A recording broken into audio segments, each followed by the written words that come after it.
Vamos iniciar, gente. Todos estão visualizando aí o slide? Podemos ir? Ok. Vamos lá. Dando continuidade aqui na unidade 2, né? Vamos falar um pouquinho sobre a nossa capacidade de comunicação, tá? Aqui já iniciei a gravação.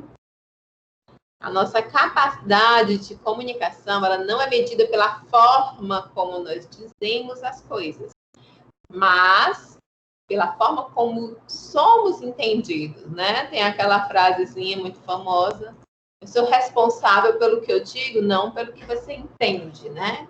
Há um caminho aí onde a informação pode ser modificada. Desculpa. Vamos lá. Então, comunicação vem aí do latim, communis, que significa tornar comum. Ela pode ser, então, entendida como a transmissão de uma informação de uma pessoa para outra. E ela também pode ser definida como um processo pelo qual uma informação é intercambiada, né? É compreendida e também compartilhada. Compreende-se, então, que a comunicação ela envolve necessariamente transações entre pessoas e ela é essencial nas relações. Gente, grande parte dos problemas no trabalho, de relações, seja lá o que for, às vezes está muito relacionado à comunicação, né? Então, vamos ficar atentos, que é algo realmente importante. Ela é considerada o centro de todas as atividades humanas, o ponto que vai ligar aí as pessoas umas com as outras, né? Independente do local onde estejam, todos estão continuamente adquirindo e disseminando informações, mesmo que de forma inconsciente, tá? E esse processo, gente, de transmissão, né, ele ocorre de diversas maneiras, indo muito além do conteúdo do que é falado ou do que foi escrito. Essas informações, elas terão um impacto no comportamento das pessoas e muitas vezes, né, elas pautam as ações nessas informações que foram captadas no ambiente. Daí reside a importância de estudar e compreender o processo de comunicação, visto que vai afetar o comportamento das pessoas, influenciando-as. É aquela coisa, né? Não é o que você disse, é como você disse. Então, se a gente for analisar o conceito de comunicação, nós temos dois aí. É a transferência de informação e significado de uma pessoa para outra pessoa, ou uma comunicação organizacional é o processo pelo qual as entidades elas vão intercambiar informação e também estabelecer um entendimento comum, né? O ser humano, ele ouve 4 a 5 vezes mais rápido do que ele fala.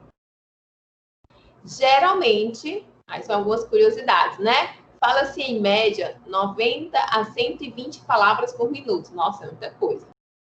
80% do tempo de uma pessoa é gasto em comunicação.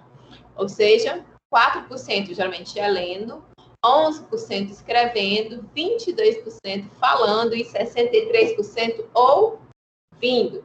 Então, gente, para a comunicação, ouvir é muito importante, né? Pessoas que param no momento de comunicação e não escutam a outra, né? Às vezes estão ali ouvindo apenas buscando uma resposta, e não para compreender.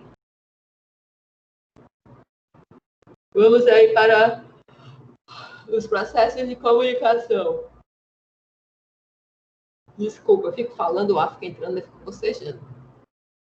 Segundo Cortez, a primeira tentativa de comunicação do homem foi através dos símbolos e dos sinais. Vocês devem ter estudado isso na escola, né? A escrita cuneiforme e tudo mais. Pintura nas cavernas. Após, utilizou-se, então, a fala e a linguagem, e, em seguida, a escrita e a impressão. Então, começam aí com os símbolos e os sinais, passam para a linguagem e finalizam a parte escrita.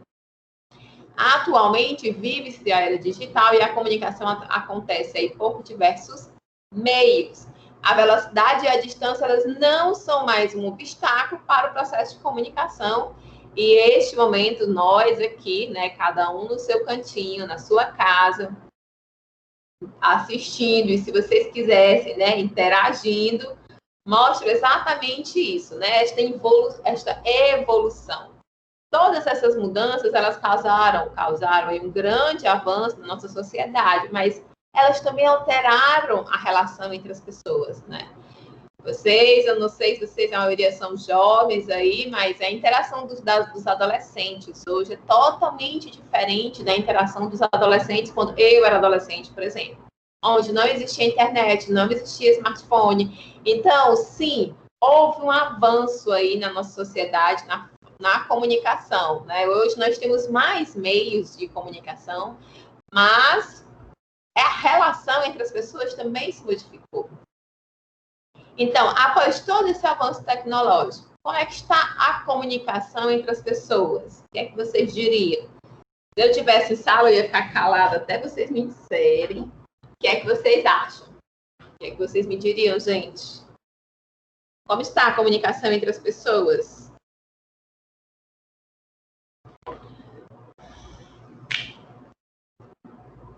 Pode digitar, se quiser falar. Deixa eu ver aqui quem foi que digitou.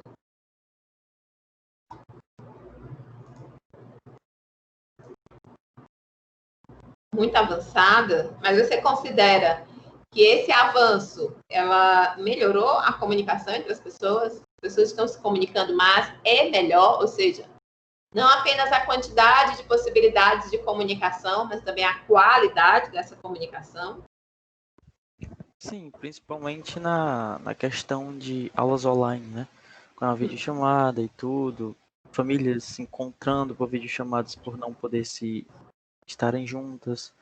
Isso melhorou muito mais e cada dia vai melhorando cada vez mais. E isso pode chegar a um ponto de fazer com que as pessoas estejam no mesmo lugar, ao mesmo tempo. Coisas vão melhorando, né? Além do que videochamadas. Eu imagino assim. Mas você não acha que as pessoas estão substituindo a comunicação presencial por essa, mesmo antes da pandemia? Claro que durante esse cenário de pandemia, né? É maravilhoso porque é uma forma de aproximar as pessoas, né? Numa situação muito anormal, né? Mas antes, vamos pensar no cenário antes de pandemia, né? Anterior, ano passado, 2019, né? Os jovens hoje, eles estão mais dispostos a sair, conhecer as pessoas ali do seu bairro, da sua rua, da sua escola, né? Os próprios jovens adultos também, né? Trabalham, vão para casa e saem para conhecer outras pessoas, ou eles preferem ficar ali a partir daquela comunicação online, né? Com isso agora teve que ter aquela coisa de ficar ligado todo tempo na internet, tudo. Mas antes também eu via que muita coisa também, o jovem não queria sair de casa e não ter aquela comunicação social, aquela saída com os amigos, não queria estar dentro de casa, no Netflix, no videogame, uma coisa. Eu acho que isso também veio para a pessoa saber valorizar a família e saber valorizar aqueles momentos, prezar. Você acha que eles estão valorizando a família? Porque Alguns... eles estão em casa utilizando o celular, provavelmente nem conversaram com a família, estão conversando com os amigos, trocando memes. Isso é verdade, mas eu acho que em alguns pontos teve algumas pessoas que se tocaram, que estavam muito ligadas ao trabalho, ou à vida ali de trabalho, casa, e não ligavam para a família nem nada. Aí tiveram que, com isso, se ressocializar para perceber que estavam muito desfocadas do que é a verdade. Tá falando no período de pandemia? Isso. Ah, tá. Eu estava analisando antes, né? Imagina um cenário sem pandemia, né? Agora realmente é um momento atípico, né? Mas se a gente analisar anteriormente à pandemia, embora a comunicação, por um lado, né? Ela tenha conseguido aproximar pessoas que estavam muito distantes, amigos, parentes que moram em outras cidades, até em outros países, né? que te permite também conhecer pessoas de diversos locais sem sair de casa. Mas, em compensação, também houve aí, né, uma diminuição, uma timidez exagerada nos jovens hoje de comunicar-se diretamente com as pessoas, porque eles se acostumaram a comunicar-se apenas pelo telefone. Quer ver um exemplo? Quem aqui gosta de receber ligação? Preferem ligar, atender um telefonema ou preferem mandar uma mensagem? E receber mensagem? Mensagem. Mensagem. Exatamente. Isso mostra o quê? Isso mostra que a nossa comunicação, ela não está evoluindo tanto assim. Nós não estamos conseguindo nos comunicar. A gente não quer atender o telefone. Aí é chato, não, vamos falar por texto. Gente, o que é isso? Né? Então, assim, existe um lado positivo e um negativo. Só que esse lado negativo, né, ele traz mais problemas porque a comunicação, ela é essencial ao desenvolvimento. Eu não sei vocês, mas, por exemplo, antigamente, a gente conhecia muito todo mundo da rua, né? A gente saía com os colegas, isso trazia um amadurecimento, né? Isso trazia conhecimento de convivência com outras realidades, a gente ia na casa do colega e tal. Hoje em dia a pessoa não precisa mais, né? Fica ali mesmo no telefone e dali já se comunicam, já faz videochamada, já faz tudo e meio que parece que eles estão simulando e não estão indo mesmo para a vida viver. Então, assim, né? O avanço trouxe grandes possibilidades, grandes avanços, né? Mas com relação à comunicação interpessoal, né? Vale a pena aí alguns limites para que essas pessoas possam se desenvolver de forma saudável. A pessoa apenas acostumada a conversar por um celular, né? Imagine ela indo para um ambiente de trabalho. Como é que ela vai se desenvolver com as pessoas? Como é que ela vai aprender a fazer amizade se ela nunca precisou, né? Então, a gente tem que pensar nisso também. E aí, só depois que a tecnologia inventou o telefone, o telégrafo, a televisão e todos os meios de comunicação em longa distância, foi então que se descobriu que o problema de comunicação mais sério era o de perto. É o que eu estava falando agora, né? Vamos conhecer aí os processos de comunicação, de acordo com o Chiavenato 2005. Ele vai dizer que o processo de comunicação ele é composto de 7 partes. A primeira é a fonte. A fonte é o emissor, ou então chamado comunicador, que vai iniciar a comunicação através da codificação de um pensamento. Você pensa e codifica. Você codifica a partir das suas palavras ou do que for necessário para essa comunicação. A codificação é para que a mensagem seja transmitida e ela precisa ser codificada, né? Para tal, aí os seus símbolos devem ser traduzidos em uma forma que possa ser transmitida através do canal escolhido. Por exemplo, hoje se comunica muito a partir de emoticons, né? A partir de palavras reduzidas, abreviadas. Esse negócio de você falar, escrever muito abreviado no WhatsApp, essas coisas, eu trabalho muito no WhatsApp, né? Na verdade, o meu WhatsApp é praticamente só trabalho. Não tenho o meu pessoal mesmo, praticamente eu não olho, não tenho tempo. E aí, a gente acostuma, tem que falar rápido, escrever rápido, a colocar as palavras abreviadas, né, menina? Mas isso dá um problema, porque às vezes eu vou escrever um e-mail, quando eu cuide que não, eu escrevi quando QD, também TB, entendeu? Então, esse é um tipo de codificação, tá? O canal é o veículo ou a mídia pela qual a mensagem vai ser aí encaminhada. É o portador da mensagem e ele é selecionado pelo emissor, né? A gente vai emitindo e vai escolher qual vai ser o meio.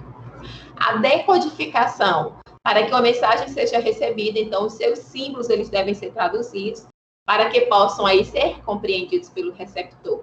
Hoje em dia eu vejo também as pessoas se comunicam muito através de memes, né? Ver vocês, mas tem uns amigos que eles praticamente só se comunicam a partir de memes e figurinhas, né? Uma conversa inteira aí, praticamente sem palavras, só com memes e figurinhas. O receptor vai ser o sujeito a quem a mensagem foi dirigida, ou seja, é o destino final da comunicação e pode ser chamado também de destinatário.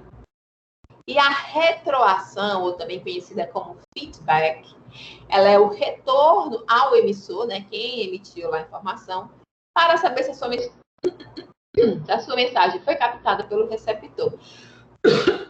Desculpa, gente.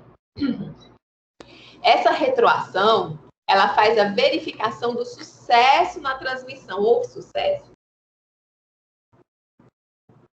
Tanto que às vezes a gente passa, né, uma informação, aí chega para o outro para dar um feedback, né, ou seja, esse retorno.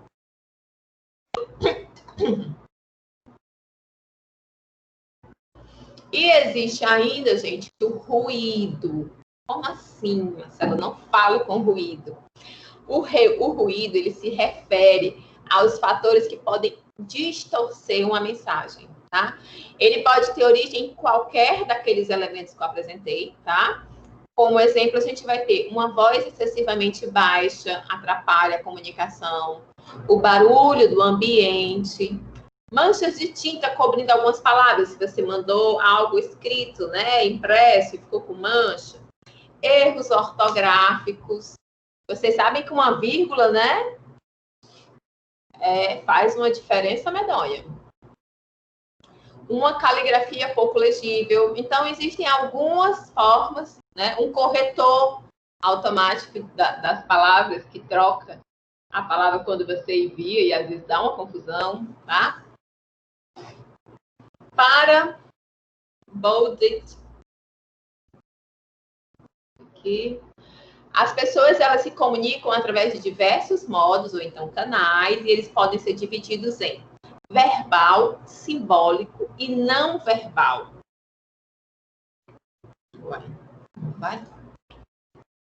Comunicação verbal vai ser aí o modo mais familiar e mais frequentemente usado, né? A fala é um código de signos regulados por convenções. Gente, as palavras, elas têm significado porque elas foram convencionadas a significarem aquilo, né? Vocês, quando era criança, nunca se perguntaram assim, não? Eu tinha umas coisas assim, quando era criança. De, por que a cadeira se chama cadeira? Por que não chama mesa? Ficava nessas ondas. Então, assim, são signos regulados aí por convenções. Tem como característica ser rápida, imediata e também flexível, tá? E esse autor considera também como integrantes desse canal de comunicação a comunicação verbal escrita. Então, a verbal, você falar e tudo mais, é a mais prática e rápida, né? Mas há também aí a questão da verbal escrita. Comunicação não verbal. A comunicação também acontece através de signos, como gestos, sinais, entre outros que dizem muito a respeito das nossas atitudes e também dos nossos sentimentos.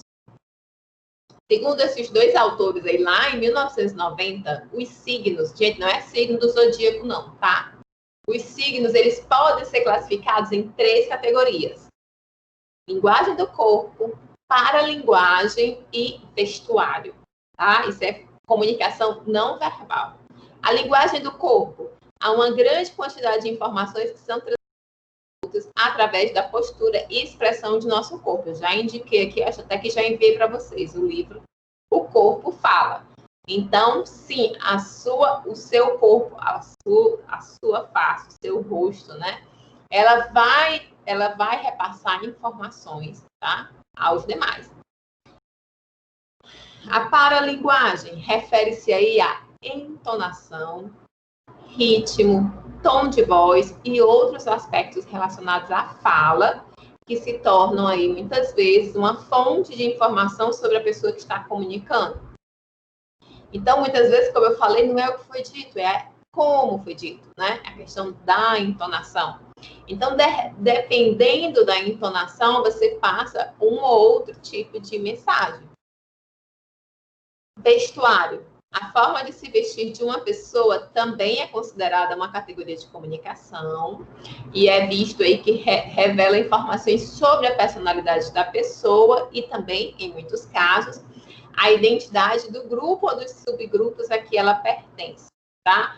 Então, linguagem do corpo, paralinguagem e vestuário. Sabe aquela história de que a primeira impressão é que fica? Vocês já assistiram a série Suits? Vou botar aqui o nome.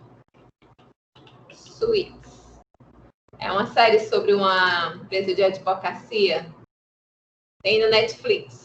E aí, é muito legal, muito massa mesmo essa série. E ela traz muitas lições sobre estratégia, né? Porque o tempo todo está acontecendo, assim, algumas situações de embate e eles precisam dar a volta, tem que pensar ali estrategicamente. Uma das coisas que ele fala lá, o Harvey, né, que é o principal lá, é sobre essa questão do se vestir, né? Ele exige lá do rapaz que ele se vista adequadamente ao espaço, né? Porque para representá-lo bem. Temos também a simbólica, né? A Bowditch considera que esse canal de comunicação ele vai se referir aos símbolos usados pelas pessoas e que revelam informações sobre elas e também sobre as suas atitudes. Assim, o local em que moram, a decoração da sua casa, o local que escolhem para uma reunião podem se constituir em fontes de informação. Então, há várias formas da gente se comunicar, até mesmo sem a gente perceber. Nem sempre nós ouvimos o que o outro fala, porque nós temos a habilidade de transformar ou mesmo de distorcer o que o outro está comunicando. Boa parte das vezes, ouvimos o que queremos ouvir. Gente, isso é verdade, tem que ficar atento. Essa é a armadilha do nosso cérebro. E ouvimos apenas o necessário para responder, né? Aquela história que eu já falei, as pessoas não escutam para ouvir e compreender, mas pensando em como vão responder. Então, uma mesma situação, nós sabemos, existem várias perspectivas, né? Então, é preciso estar aberto, né, a essa comunicação. Por que você acha que você tem uma boca e 2 ouvidos? É para que você escute muito mais do que você fale, mas é escutar mesmo, é uma escuta ativa, e não buscando entender, né, ou priorizar só aquilo que você quer ouvir. Aí uma frase do Dalai Lama para vocês. Quando você fala, você está apenas repetindo aquilo que você já sabe. Mas se você ouvir, você pode aprender algo novo, tá? Então, se coloquem no modo de escuta também. A habilidade de escuta, ela vai ser essencial para que exista um processo de comunicação eficiente, né? Para ilustrar esse aspecto, sugere-se a leitura do texto a seguir. Ele é uma reflexão sobre a necessidade de desenvolver a capacidade de escutar o outro, independente do contexto em que se está inserido. Então, escutória aí de Rubens Alves. Sempre vejo anunciados cursos de oratória. Nunca vi anunciado curso de escutatória. Todo mundo quer aprender a falar, ninguém quer aprender a ouvir. Muito, muito, muito boa essa frase aí, parte aí do Rubens Alves. Gente, mas também existem barreiras à comunicação, né? Aliás, existem muitas. As barreiras são as restrições ou então limitações que podem ocorrer dentro ou entre as etapas de comunicação. E o processo de comunicação ele pode estar sujeito à influência de um conjunto de variáveis que têm uma influência sobre ele. E essas podem barrar ou até mesmo constituir fontes de ruído. Lembra aqueles ruídos que eu falei? Pois é. Vocês estão visualizando essa imagem aí?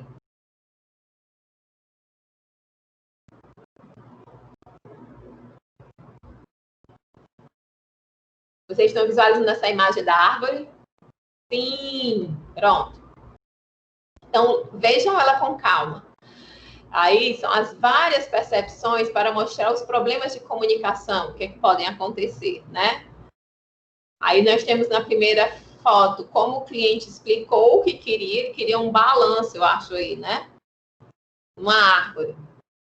A segunda imagem é como o líder de de projeto entendeu, quem ia executar e ajudar a equipe a executar esse projeto.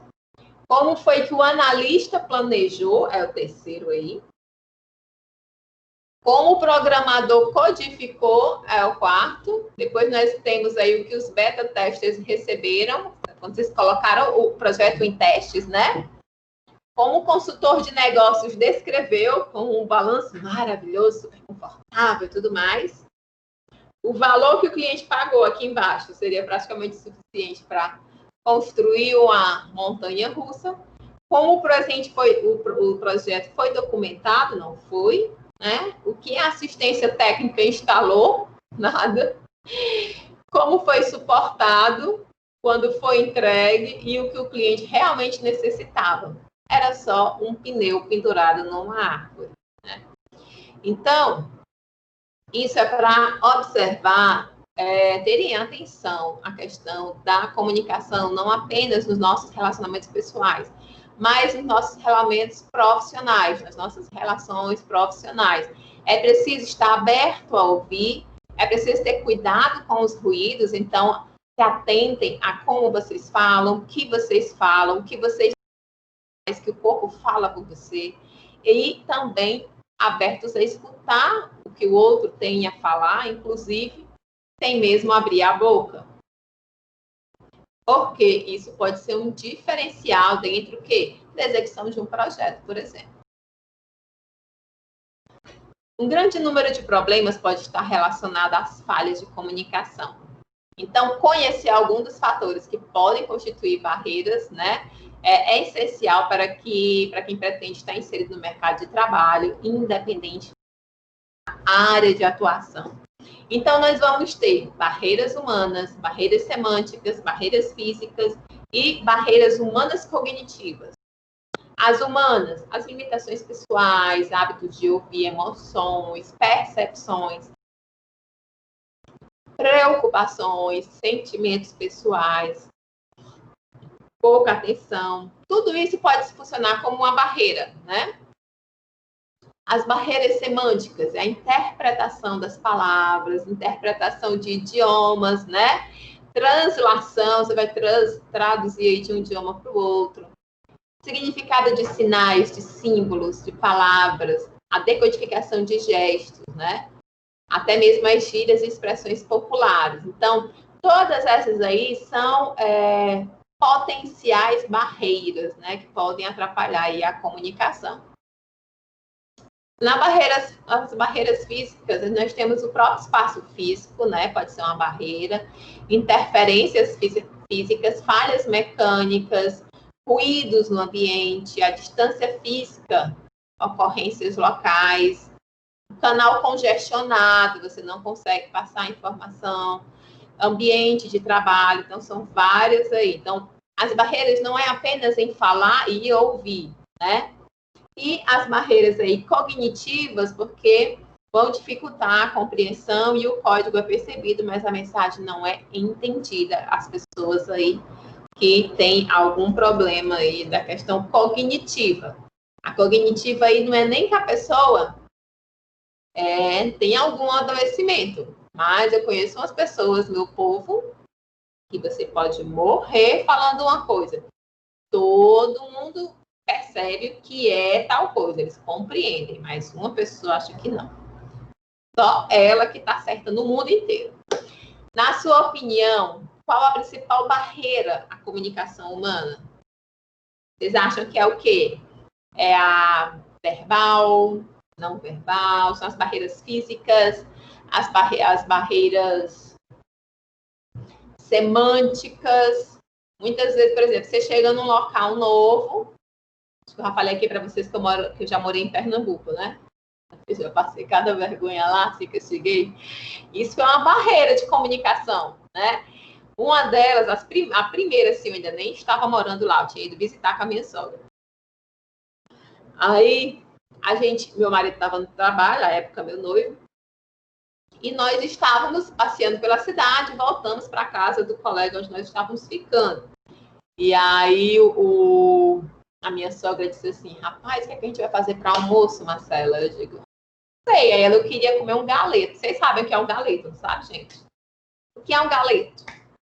Um galeto é um frango assado na brasa, não é isso? A gente compra ali dia de domingo, dia de sábado, quando dá tempo de fazer a comida, ou até mesmo na semana, pronto. Isso pra gente é um galeto. Então eu disse, Dona Beta, eu lembro quando a gente passou no ônibus ali, tinha uma placa dizendo que vendia galeto. A senhora faz o arroz aí, vai ajeitando que eu vou lá comprar. Aí fui.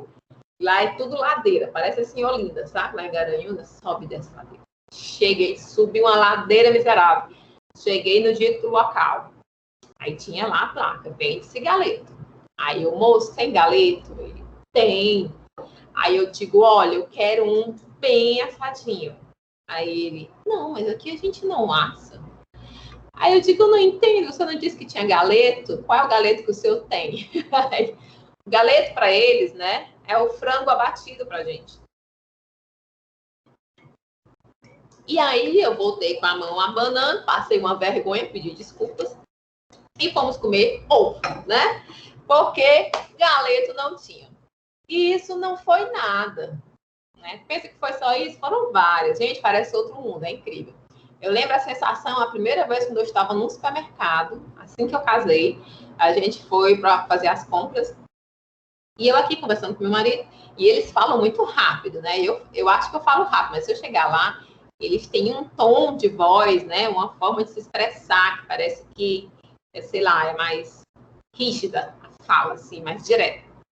E aí eu já estava achando super estranho. E aí um começa a falar, ih, tá com a febre bobônica, isso daí é a febre do rato, e não sei o que. Eu digo, nossa senhora, o que esse povo tá falando? O meu marido já estava lá 6 meses, né?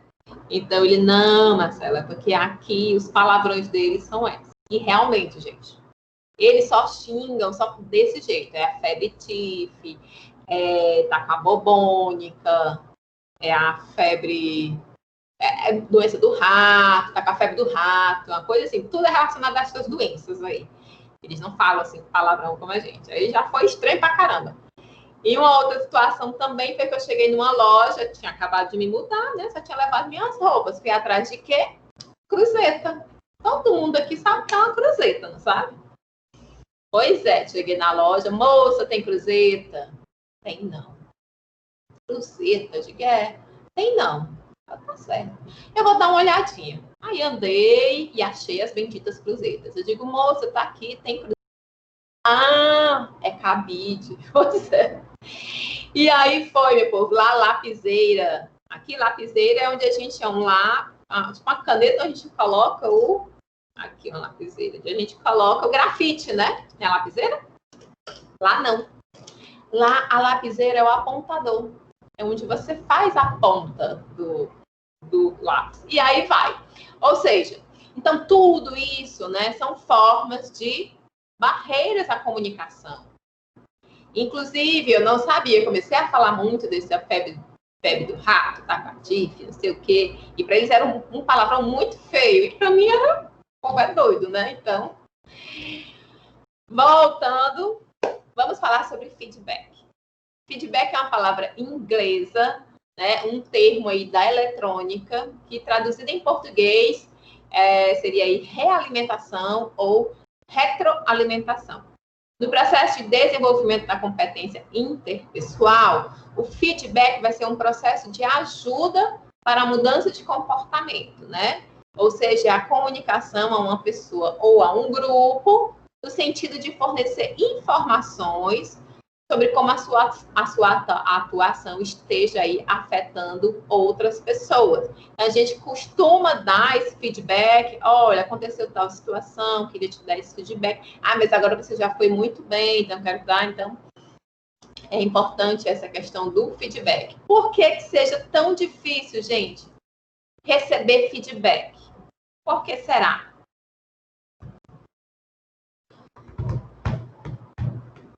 Quando eu digo assim, me cala, porque eu fico na esperança aqui. Marcela? Ô, Glória, diga. Na empresa onde eu trabalho, tem esse feedback, que é a comunicação. Os clientes ligam para reclamar da internet, alguma coisa assim, né? Aí fica o feedback gravado, né? Aí do feedback a gente percebe se o atendente atendeu bem o cliente, se não atendeu. A Aí, avaliação, né, tira, do atendimento. dali a gente tira a capacidade do atendente. Uhum. E daí também você pode tirar as situações, as necessidades de ajuste, né? Mas, na verdade, o que você está falando aí é que é feita uma avaliação do atendimento. O feedback é quando você analisa esses dados, transforma em informações e vai falar com o atendente. Aí você vai dar o feedback para ele. Ou, se ele está indo muito bem, é sempre bom a gente parabenizar e motivar a pessoa. Ou, se alguma coisa deixou a desejar, por isso que ele falou ali, é uma ferramenta utilizada para mudança de comportamento, né? Então, gente, por que é tão difícil receber? Tem gente que não gosta de receber feedback.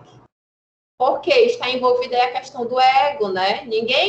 Vocês acham bom quando vão chegar para você e dizem assim, Robson, você é uma pessoa maravilhosa, um profissional gabaritado, comprometido, atencioso, mas...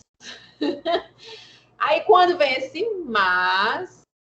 Aí a gente já sabe que não vem coisa boa, né? Igual a menina dizendo assim, eu gosto de você, você é o meu amigo, mas... Então, vai terminar contigo, tá? É difícil receber feedback, porque muitas vezes a gente não quer perceber, né? Nós temos dificuldade, nosso ego, todos nós temos isso. Não precisa ter vergonha de ter isso, tá, gente? Ai, mas será que é porque eu sou uma pessoa muito egoísta, não quero receber? É simplesmente porque não é confortável ao ser humano, a nossa mente está toda hora dizendo pra gente que nós somos o máximo, né? Nós somos demais, tudo que a gente faz, ninguém vai fazer melhor, mas a gente não agrada a todos, né? E nós não somos tão demais assim. E é muito importante a gente receber um feedback. Então, encarem sempre, né, o momento de receber um feedback como algo a te ajudar a construir, né, a melhorar a sua estrada e rumo aos seus objetivos profissionais. É importante ficar atento a uma coisa, tá? Sobre feedback. Fiquem atento a quem está dando feedback para vocês, tá? Às vezes, na questão da comunicação, né? Às vezes as pessoas vão te dar um feedback, já aconteceu comigo, em que era o seguinte, a pessoa se relaciona mal com todas as pessoas, mas o problema sou eu. Eu me relaciono bem, sei lá, 80%, 90% das pessoas, só com essa, né, eu tenho ali algum problema. Aí essa pessoa se relaciona mal com todas. Aí ele vai dizer que o nosso problema de relacionamento é porque eu tenho problema, e não ele.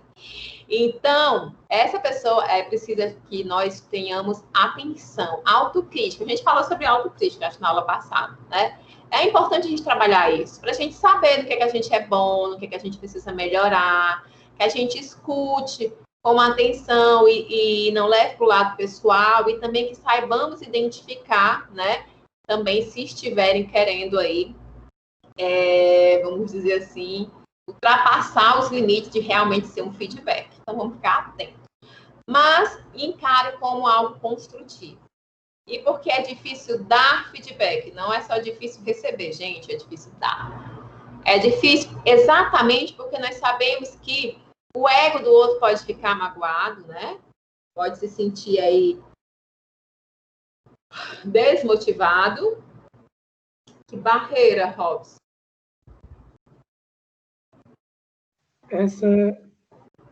Essas diferentes barreiras, tipos de barreiras que você explicou antes, barreiras humanas, barreiras semânticas, eu não entendi.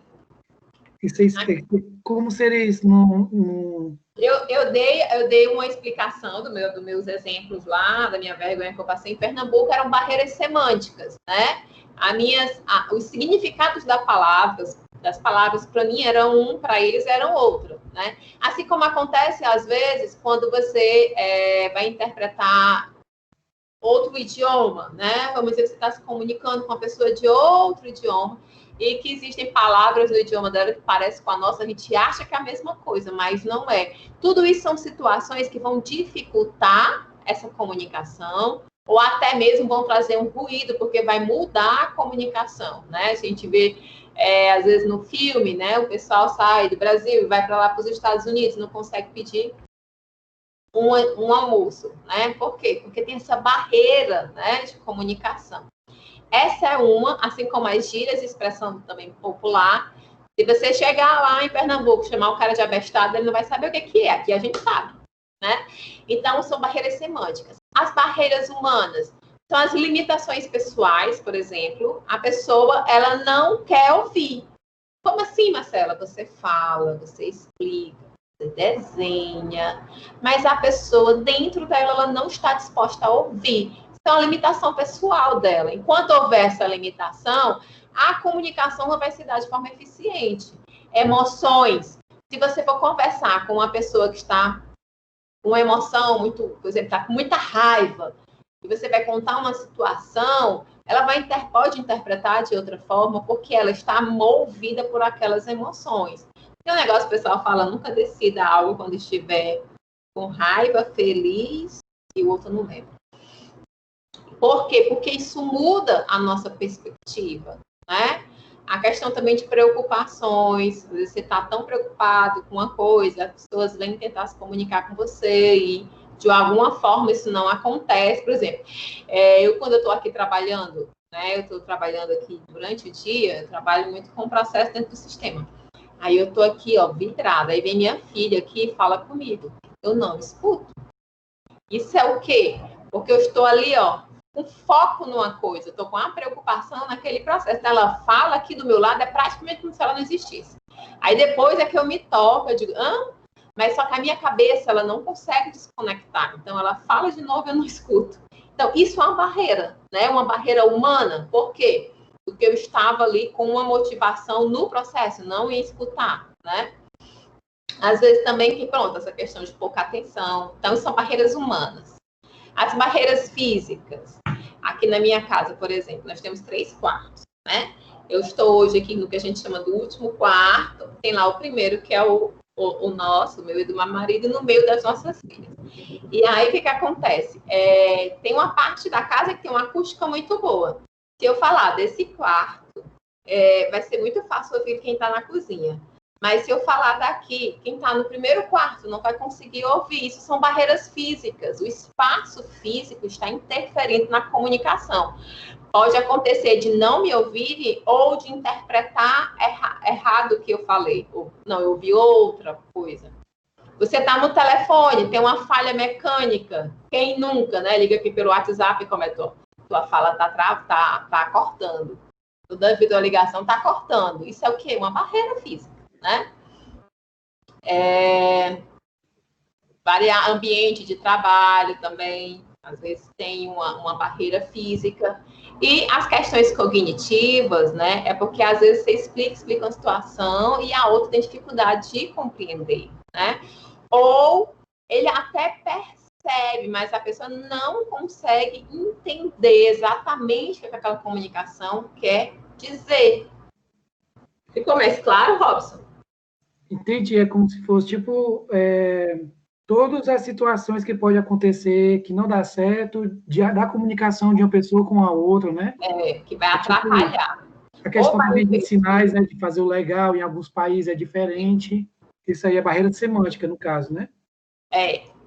Questão. Pronto, o pessoal que fala em Libras, né? O pessoal que se comunica em Libras, aí ele vem falar comigo, eu não sei Libras. Então, ali vai ter uma barreira, a gente não vai conseguir se comunicar, né? Porque eles falam na língua de sinais e eu não sei nada da língua de sinais.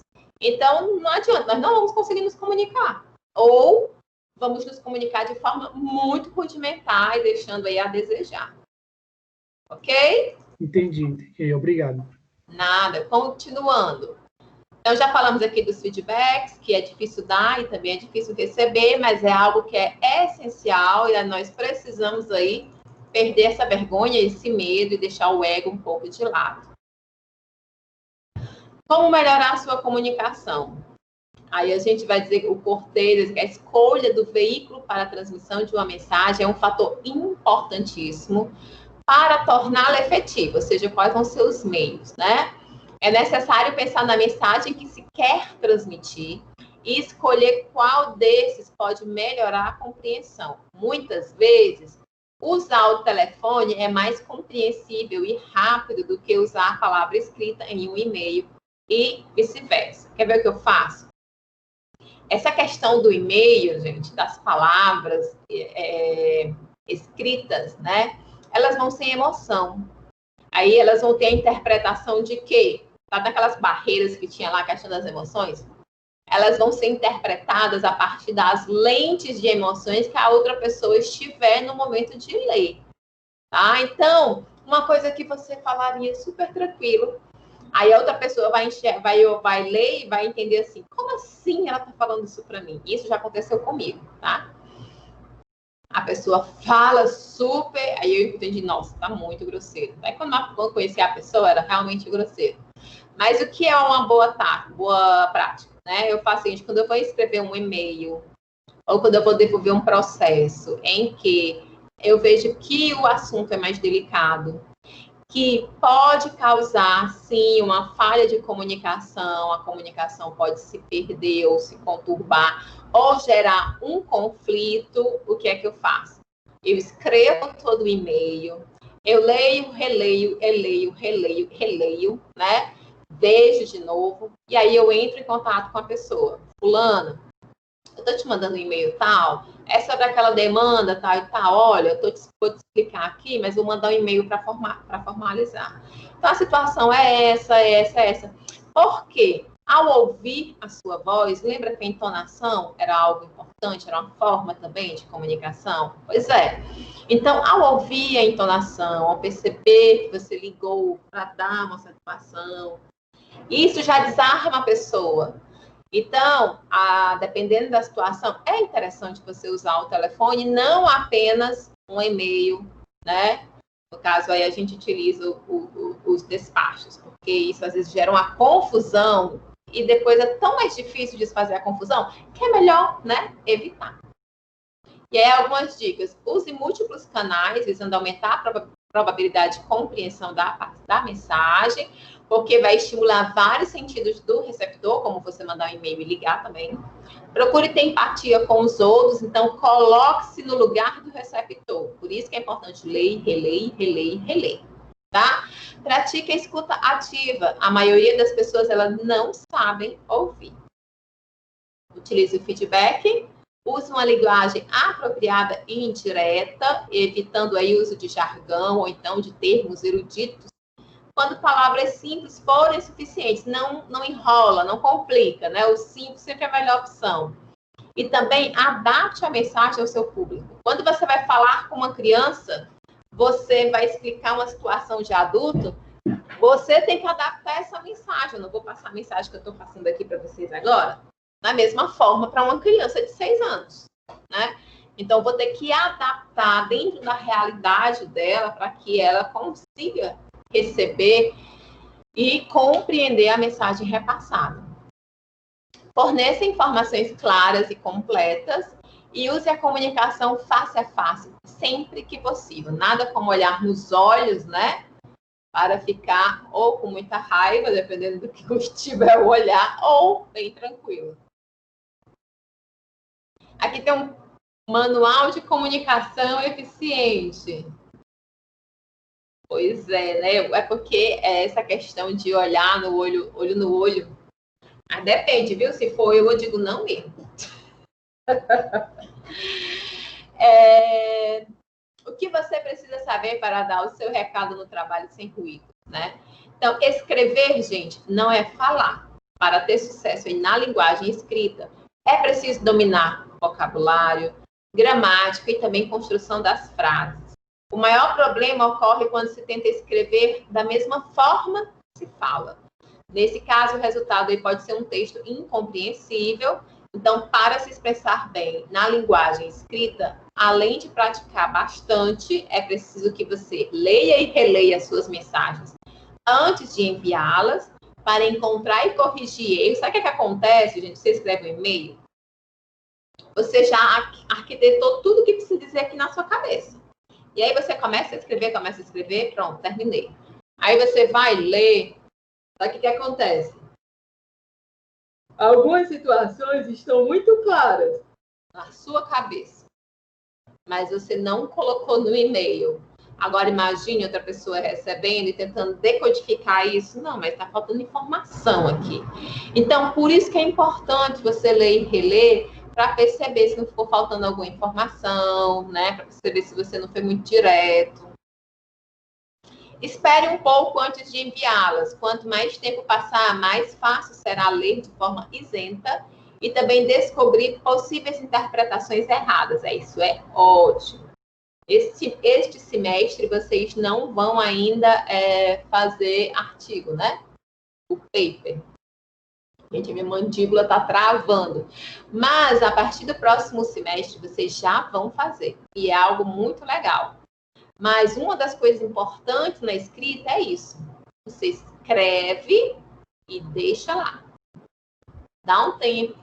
Vai dormir, tipo, escreve à noite, tarará, vai dormir. E aí, amanhã, com a cabeça limpa, você volte para o seu texto. Pode ter certeza, você vai compreender o que é que está de lacuna, o que é que precisa ser corrigido, o que é que está repetido, que talvez você não encontrasse se você tivesse terminado de escrever e já fosse corrigido, tá?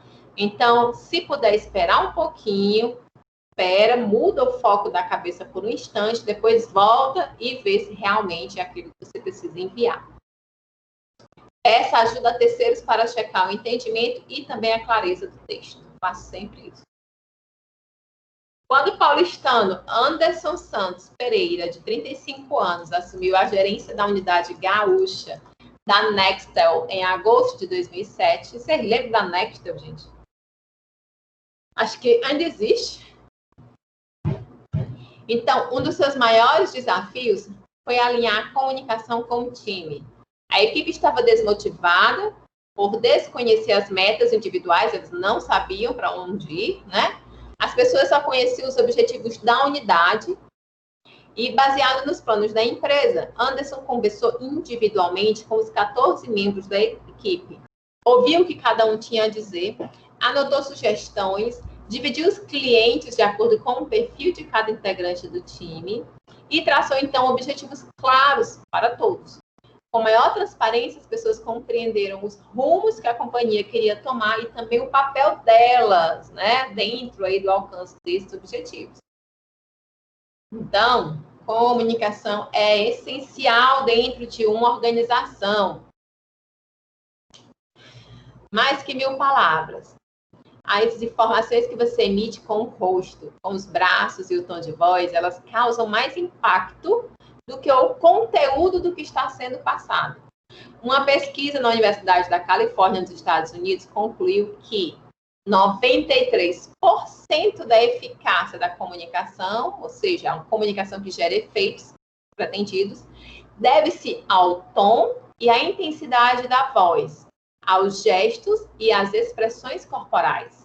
Então, a mensagem que prevalece é aquela transmitida pela comunicação não verbal, diz aí Lene, fonoaudióloga da PUC de São Paulo. Então, preste atenção, gente, ao corpo.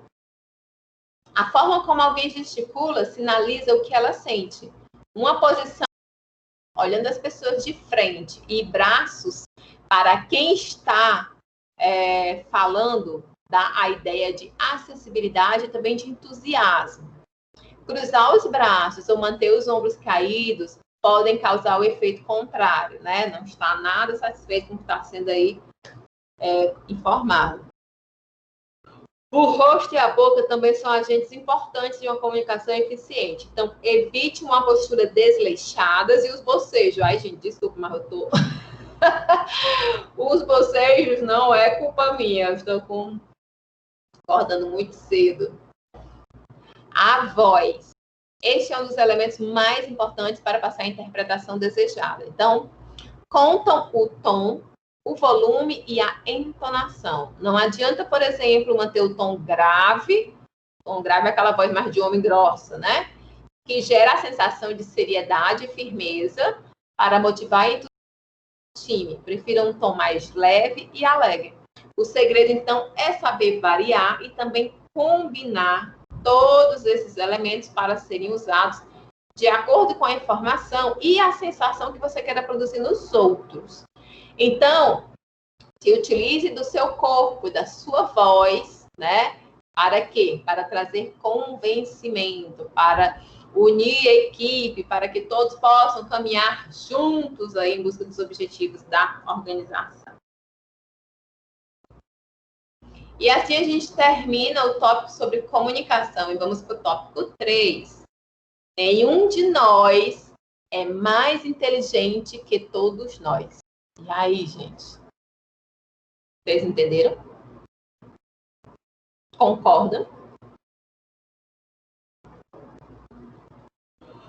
Nenhum de nós é mais inteligente que todos nós. Ei, Marcelo, eu quero te mostrar uma coisa que eu acho super engraçada. Concorda? Então vamos lá. Gente, nós vamos falar sobre grupos e equipes de trabalho, né? Então, não adianta, não existe ninguém no mundo que saiba de tudo. Mas, quando juntamos nossas inteligências, e olhe, fiquem atentos. Inteligência não é apenas a inteligência do raciocínio lógico que a gente aprende e é exercitada lá na escola, quando a gente vai ser, de uma certa forma, tudo, como diz, adestrados, né? Vamos adestrar a caber esses padrões. Existem outros tipos de inteligência. Existe a inteligência sinestésica do corpo, né? Existe a inteligência emocional. Então, quando nós juntamos essas inteligências, né? Nós, sim, somos todos mais, juntos somos mais inteligentes do que a pessoa mais inteligente que estiver ali. Então, grupos e equipes de trabalho. É consenso que o ser humano é um ser social e ele está em constante interação com outras pessoas. E sabe-se aí que ninguém vive sozinho. O rapaz lá do Náufrago que o diga, né? O Tom Hanks.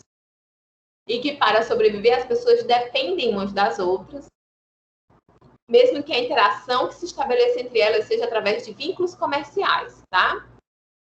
Então, a habilidade para trabalhar em equipe ela é fundamental para qualquer pessoa que esteja inserida no mercado de trabalho e é uma competência profissional exigida por praticamente todas as organizações, inclusive eles já percebem, eles já mensuram isso daí no momento da seleção, né?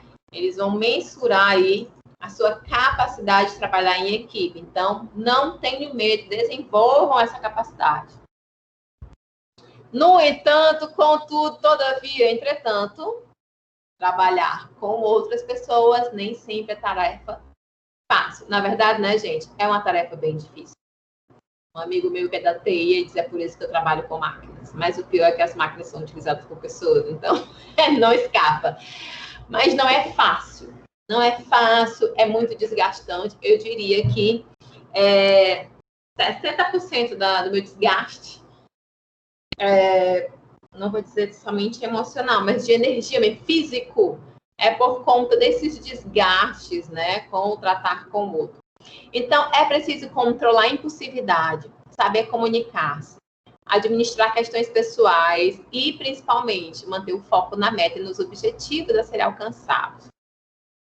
E é justamente por compreender que as pessoas têm personalidades, opiniões e valores muito diferentes, o que vai tornar ainda mais delicada essa questão da convivência, né?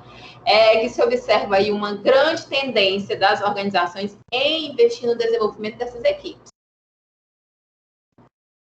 Vamos, grupos e equipes. Vamos falar de grupos de trabalho.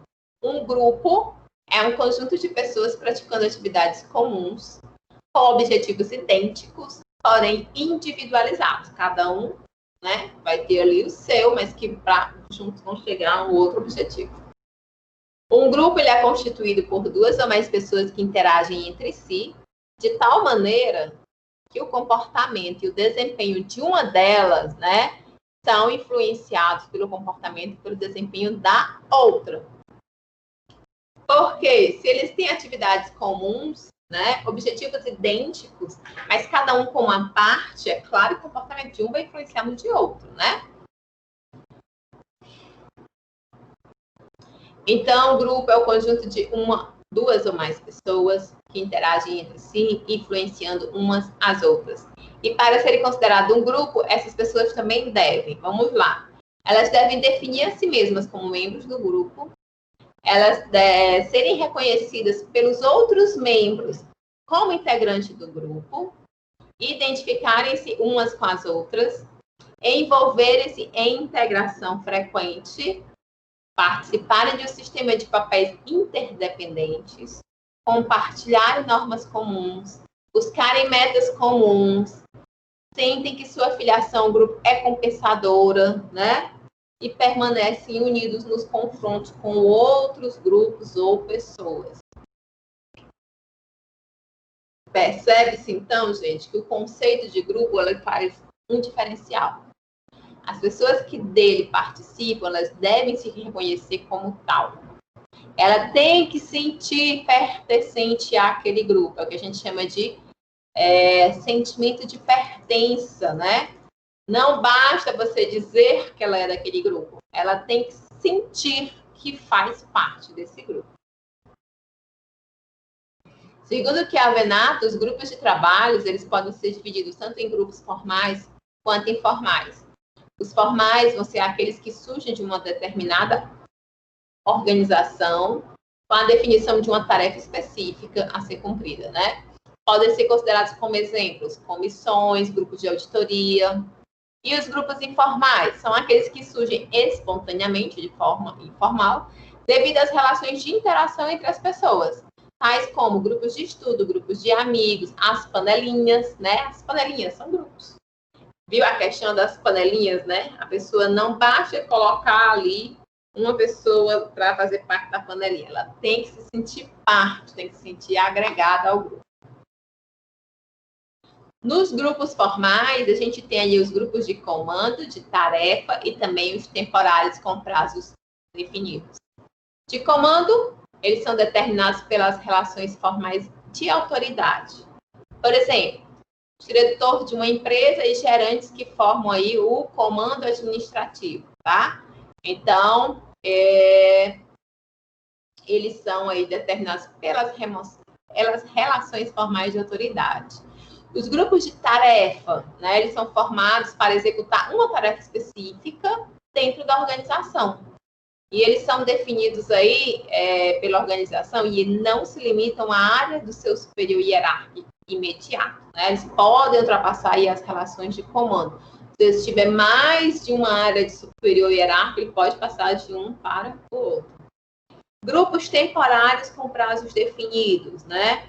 São formados para execução de tarefas com tempo determinado, como comissões. Lá onde eu trabalho, tem, por exemplo, uma questão, a comissão de inventário, onde eles vão inventariar todos os bens patrimoniais da instituição. É feita uma comissão, 3 meses depois, essa comissão se desfaz. Então, é um grupo temporário. Já os informais, eles se dividem aí em primários de interesse, de amizade e coalizões. Os primários, né, se caracterizam pela camaradagem, lealdade, um senso comum de valores. Família e grupo de amigos, né, de colegas, são aí os exemplos, são os grupos primários. Os grupos de interesse são grupos de pessoas que se juntam para alcançar um objetivo comum que atendam aos interesses pessoais. Exemplo, pessoas em uma excursão, né, elas vão se juntar, o objetivo comum deles é o quê? Conhecer tal cidade. E aí, mas dessa forma eles vão atender o interesse pessoal de cada um. Assim também como o pessoal lá que faz reivindicações, né? Grupo de amizade é o grupo de pessoas que ultrapassam o ambiente de trabalho para manter os relacionamentos sociais. E as coalizões, gente, são os grupos formados com o objetivo de formar alianças estratégicas nas organizações. Nesse tipo de grupo existe um pacto ou um acordo entre esses participantes para atingir aí um fim comum. Vocês já devem ter ouvido falar, né, da política de coalizão dos governos, onde eles fazem aí acordos, né, com os membros do Congresso para que consigam aprovar o seu plano aí de trabalho, né? Coesão grupal.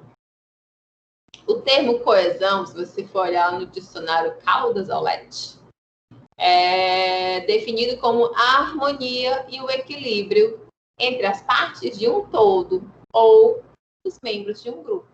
Então, isso é coesão. Uma harmonia, um equilíbrio entre os membros de um grupo. A coesão de uma equipe é um processo dinâmico, né? Se movimenta, refletido aí na tendência do grupo em se unir na direção dos objetivos e metas. Bowditch e Buono, eles elencam alguns fatores que vão ser determinantes para que haja essa coesão grupal, tá? Então, depende do grau de concordância com as metas e com as finalidades do grupo. Quando os membros do grupo eles interagem frequentemente entre si, isso vai gerar aí uma coesão. A atração mútua também entre os membros do grupo.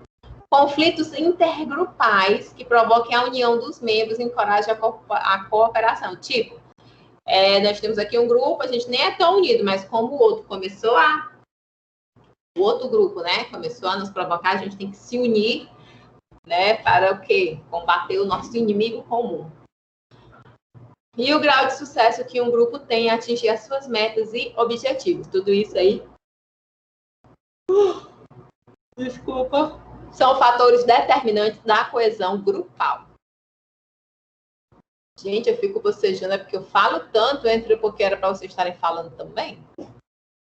Estarem aí dando a opinião de vocês. Marcela, o grupo, aquele pessoal que faz o motim no barco, é um grupo de quê? Motim, que menino? Motim, eu acho que é o nome para tirar o capitão. Ah! É um grupo que você acabou de falar agora por último. Aham. De Pode ser esse de coalizões, né? Eles fazem um pacto entre os participantes para atingir um fim comum. Assim também como pode ser grupos de interesse. Ó, grupos de pessoas que fazem aí alguma reivindicação, né? Eles se juntam buscando um mesmo interesse. Tá preocupado aí? Vai deixar esse capitão? Não é porque eu estou um pouquinho atrasado, que eu fico escrevendo, marcando, aí tentando acompanhar. Mas tá dando certo. Então, gente, algumas sugestões para estimular aí a coesão de um grupo, né? Reduzir o tamanho do grupo. Naquele livro que já indiquei do Sapiens, ele vai dizer que as empresas, né, enquanto menores, elas são mais fáceis de a comunicação a partir, eu acho que de 150 membros, já fica muito difícil, aí você precisa começar a diminuir, né? Então, reduzir o tamanho do grupo, estimular a concordância em relação aos objetivos do grupo, aumentar o tempo em que eles ficam juntos, estimular a competição com outros grupos, dar recompensas, em vez de recompensar os seus membros individualmente, recompensar o grupo. E também isolar fisicamente o grupo. Aí eles vão se unir, né? Só tem uns aos outros, vamos lá, queridos, se unir. Então, o talento ganha o jogo, mas o trabalho de equipe e a inteligência ganham o campeonato. Eu prefiro ter 5 rapazes com menos talento, que estão desejosos de se unirem como um time, do que 5 rapazes que se consideram estrelas e não estão dispostos a se sacrificarem. Essa é uma frase aí do Michael Jordan. Então, gente, para mostrar que o trabalho em equipe, ele vai trazer melhores resultados. Não adianta você ter várias estrelas. Quem gosta de futebol, eu só assisto futebol na época da Copa. E faz tempo que eu não assisto. Quem gosta de futebol sabe que quando tem uma estrela ali, a estrela faz tudo para aparecer, né? Aí eu sempre escuto o pessoal reclamando. Mas não passa a bola para o outro, é fominha, né? Por quê? É muita estrela, né? Então ele está mais preocupado nele do que com o time. Então, é melhor você pegar aqueles que nem têm tanto talento, mas têm muita vontade de fazer e de fazer junto com os outros, né? Do que quem quer fazer sozinho. Por isso, é tão importante hoje, tão valorizada essa capacidade de você trabalhar em equipe. Porque se enxerga isso como algo necessário. Equipes de trabalho. Uma equipe é um conjunto de pessoas que oferecem suas competências e conjugam seus esforços para fazer aí coisas que são da responsabilidade de todos, visando obter resultados comuns através da interatividade. Esse autor desse nome difícil, ele vai trazer uma definição de equipe. É um número pequeno de pessoas com habilidades complementares, então as habilidades se complementam, uma completa a outra, comprometidas com os objetivos, metas de desempenho e também abordagens comuns pelos quais eles vão se considerar mutuamente responsáveis, ou seja, todos responsáveis.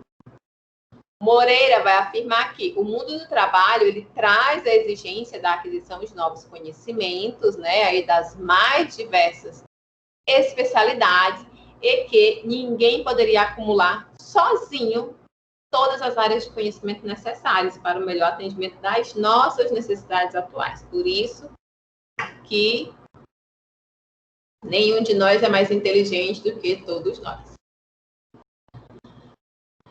E aí eles têm três características, três importantes determinantes distintivos aí de equipes. Equipes são grupos caracterizados por três determinantes distintivos. Vamos lá. Primeiro, os membros da equipe, eles são altamente interdependentes, né? Eles trabalham separados, mas ao mesmo tempo juntos, buscando aí um perpassa pelo outro. As equipes são formadas mediante o uso de agrupamento por fluxo de trabalho, né? Portanto, os seus membros, eles são responsáveis por várias funções diferentes. E aptidões, conhecimento, experiência e informação, eles geralmente se distribuem aí de forma desigual entre os membros de uma equipe devido às diferenças, para haver, então, um equilíbrio.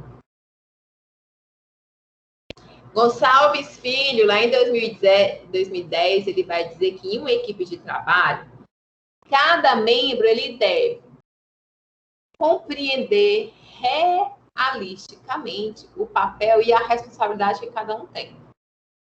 Somente julgar baseados em fatos, porque senão gera confusão. Colaborar com os outros membros da equipe. Priorizar o objetivo da equipe acima dos pessoais. Fazer o esforço necessário para a realização do grupo.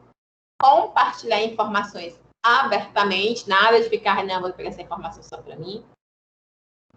Demonstrar altos padrões de excelência, apoiar decisões do grupo e responder construtivamente ao feedback dos outros, além de ter um senso de autocrítica. Então, para que esse grupo tenha aí uma boa forma de trabalhar, é preciso, né, que cada membro compreenda a necessidade de obedecer esses itens aí. Quando as pessoas se reúnem para trabalhar, algumas características vão nortear, né, essa interação. A seguir serão apresentadas 4 estágios. Eu risquei, porque o livro de vocês trazia 5, mas na verdade depois só apresenta 4. Vamos lá. Quais são os 4 estágios? Primeiro é a formação. É a etapa em que as pessoas vão ingressar nessa equipe e aí começam a se definir quais são os propósitos dela, qual vai ser a sua estrutura e a liderança. Tá? Nesse momento, existe uma preocupação em dividir tarefa. Tormenta. Nessa etapa, surge o conflito intergrupal. As pessoas, elas se preocupam em descobrir como elas poderão trabalhar juntas.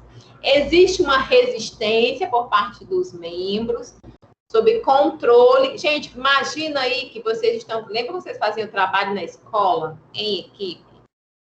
Agora imagina aí, a primeira coisa que vocês faziam era o quê? Vocês ingressavam numa equipe, né? Pronto, vamos fazer aqui, a nossa equipe vai ser essa aqui. Aí qual é o objetivo do trabalho? Aí são esses, a professora diz que a gente tem que fazer assim, assim, e aí já começam a surgir as lideranças, né?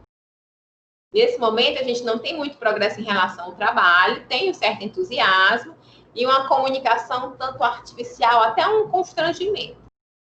Passada essa etapa, começa a questão da tormenta, né? Nessa etapa aí surge o conflito intergrupal. Opa, aí aparece aquele que quer dar as ideias e não aceita dos outros, e aí começa, né? As pessoas, elas se preocupam em descobrir como que elas poderão trabalhar juntas. Existe uma resistência por parte dos membros, sob controle que a equipe exerce sobre sua individualidade. Ah, mas tu vai ter que segurar o cartaz. Ah, mas eu não quero, eu tenho vergonha. E vai, tá? Essa etapa, ela acaba, gente, quando surge uma liderança clara. Chega alguém que diga, epa, vamos botar bagunça nessa... Aliás, vamos botar ordem nessa bagunça. Então, dessa forma, vai surgir um consenso, tá?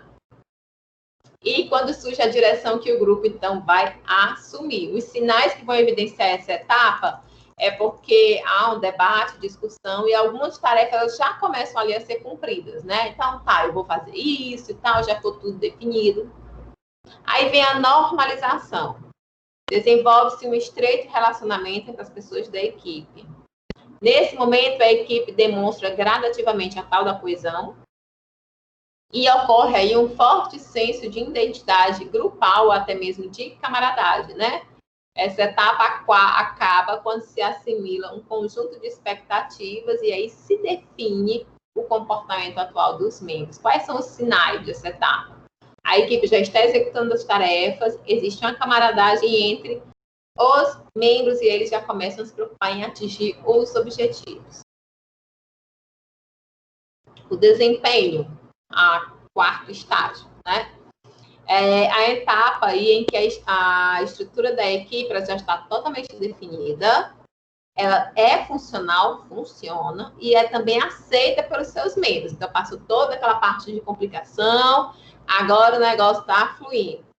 Os seus integrantes, ele focam sua energia para o desempenho da tarefa a ser realizada, e essa etapa acaba quando os membros do grupo pensam em si como parte desse. Né? Não penso aí na vontade de cada um, mas em como cada um, né, faz o grupo acontecer. O desempenho, então, é o último estágio de desenvolvimento de grupos permanentes de trabalho. Sinais que evidenciam essa etapa é a sensação de confiança entre os membros. A maior parte das conversas é a respeito do trabalho e os objetivos são, então, estão sendo então, alcançados.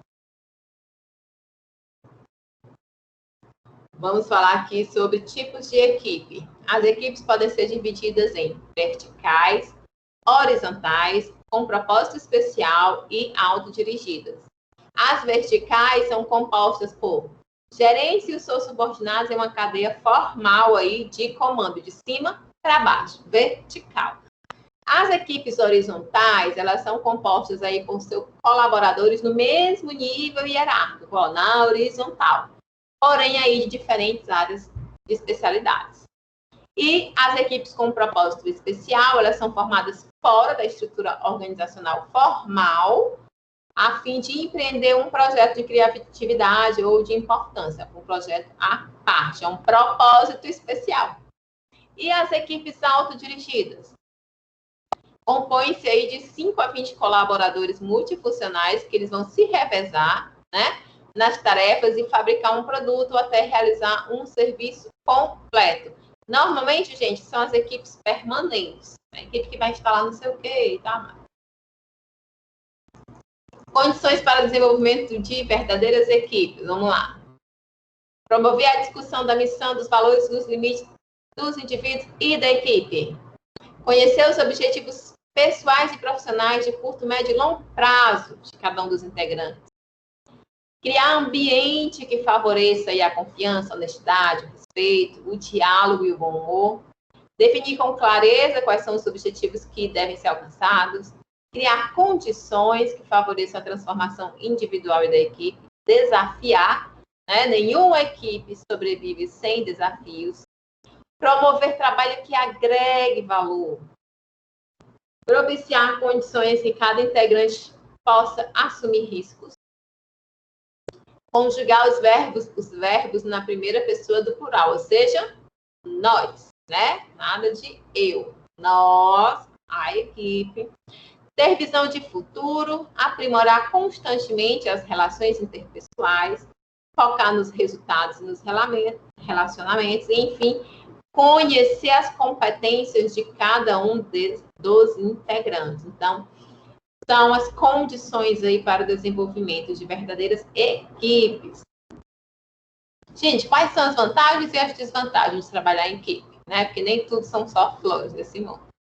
As vantagens é que a equipe tem mais fontes de informações, ela é mais criativa, o trabalho em equipe incrementa a aprendizagem, a satisfação das pessoas a participarem de um processo de decisão, ela permite lidar com novos desafios, ela contribui para uma maior eficácia da organização, ela também faculta um enriquecimento pessoal através de trocas de ideias, isso é muito legal. Ela também distribui as responsabilidades por todos os membros da equipe. E quais são as desvantagens? A equipe pode pressionar o indivíduo, se ela se tornar muito coesa, ela pode acabar tornando aí uma força de pressão. Alguém pode dominar a discussão. Desculpa. Alguém pode se sobrecarregar de tarefas e o tempo gasto em equipe é maior, né? Se a gente comparar aí ao trabalho individual. Então, precisa ficar atento a isso daí. 10 principais erros do trabalho em equipe. Olha aí, vocês trabalham em equipe. 1. Fazer fofoca de colegas ausentes. Rejeitar o trabalho em equipe. Parece que você não quer se misturar com os outros. Não faça isso. Ser antipático. Deixar conflitos pendentes. Gente, aconteceu uma situação, vamos sentar, vamos conversar, né? Ficar de cara fechada, deixar de cultivar relacionamentos, não ouvir os colegas, não respeitar a diversidade, apontar o erro do outro e ficar nervoso com a equipe. Quais são os resultados comprovados do trabalho em equipe? Então, a gente vai ter maior produtividade, melhor resolução de conflitos, uma utilização eficaz dos recursos humanos, financeiros da organização, criatividade e inovação, porque mais pessoas pensando juntas pensam melhor, e decisões de melhor qualidade. As equipes altamente eficazes, de acordo aí com Parker, né, tem algumas características. Objetivos claros que foram entendidos por todos. As habilidades que são relevantes de cada membro. Confiança mútua. Compromisso unificado em relação aos objetivos. Boa comunicação interna. Meio que é um resumo do que a gente já viu, né? Uma habilidade de negociação para o alcance de consenso interno e de aceitação. Isso não tinha aparecido ainda e é importante, né? Tem que desenvolver essa habilidade. Aí senão vai acontecer o que tinha lá nas desvantagens, né? Uma pessoa querer pressionar o restante. E uma liderança renovadora.